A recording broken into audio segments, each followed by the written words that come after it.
que é importante destacar a recente edição dos novos Incoterms, os Incoterms 2020, que veio nesse livrinho aqui, esse manual da ICC. A ICC, que é a International Chamber of Commerce, que é a instituição que lança periodicamente novas revisões dos Incoterms, que são os termos internacionais de comércio. E eles foram lançados, essa última edição foi lançada em setembro deste ano. Os Incoterms são muito importantes para o comércio internacional. Na verdade, eles foram criados visando o comércio internacional, mas já de um tempo para cá, e nessa última edição expressamente consta que eles também podem e devem ser usados para comércio interno, comércio doméstico. Eles visam a uniformizar as regras, visam a, portanto, facilitar as regras entre comprador e vendedor. Eles visam a reduzir os custos de transação nas operações comerciais.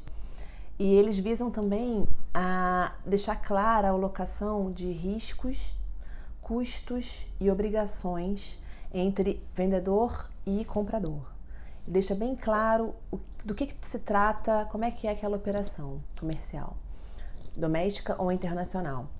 Mas é importante sempre mencionar que os Incoterms, eles não são o suficiente, por mais que eles sejam importantes e ajudem muito numa operação comercial, eles não são suficientes, não são autossuficientes, no sentido de que é necessário celebrar um contrato entre comprador e vendedor para estabelecer o restante das regras, né? Assim, existem uma série de questões a serem decididas entre comprador e vendedor e é para isso que serve o contrato, assim. Então, os Incoterms sozinho não têm o condão, não bastam para estabelecer a relação toda entre comprador e vendedor. Então é importante celebrar, de fato, o contrato. Os Incoterms não tratam da transferência de propriedade, conforme a gente falou, eles só falam de alocação de custos, riscos e obrigações, mas não tratam de transferência de propriedade. E por mais que eles são muito claros em relação às regras de cada Incoterm, né? Cada Incoterm tem lá as suas especificidades, eles são bem claros. A gente tem regra A1 a 10, que são as regras relativas ao vendedor, e tem as regras B1 a B10, que são as regras relativas ao comprador.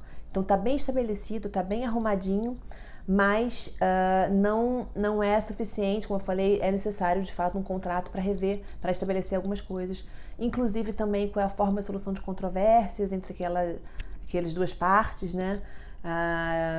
E também, por exemplo, o direito aplicável, né? Porque é necessário sim estabelecer, sobretudo em operações internacionais, qual o direito aplicável, qual o direito estatal que vai reger aquela questão, porque como a gente já falou, os Incoterms não são suficientes para isso. Então, a gente tem, periodicamente, a ICC estabelece revisões desses Incoterms, revisões periódicas, visando a uma melhoria deles, ao aperfeiçoamento deles, né? Porque o comércio, sobretudo internacional, ele é muito flexível, muito dinâmico, e de tempos em tempos as regras tiveram que ser alteradas, né? E vêm sendo alteradas. Então a última revisão foi de 2010, então temos agora essa revisão agora em 2020, que vai entrar em 1º de janeiro em vigor. E nos novos Incoterms continuam sendo 11 siglas, como eram na revisão de 2010, continuam sendo 11 abreviaturas.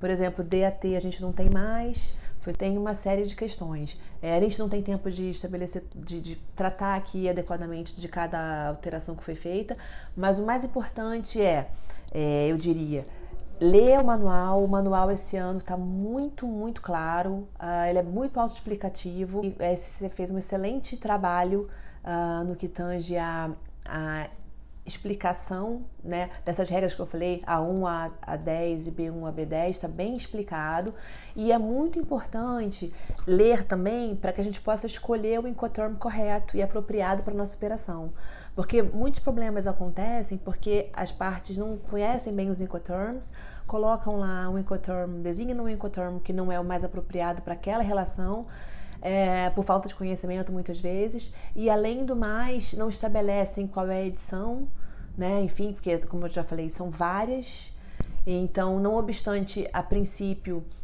valha a edição que está em vigor na época da assinatura do contrato, as partes podem querer estabelecer que valha uma outra edição, já, entre aspas, revogada. Isso é perfeitamente possível.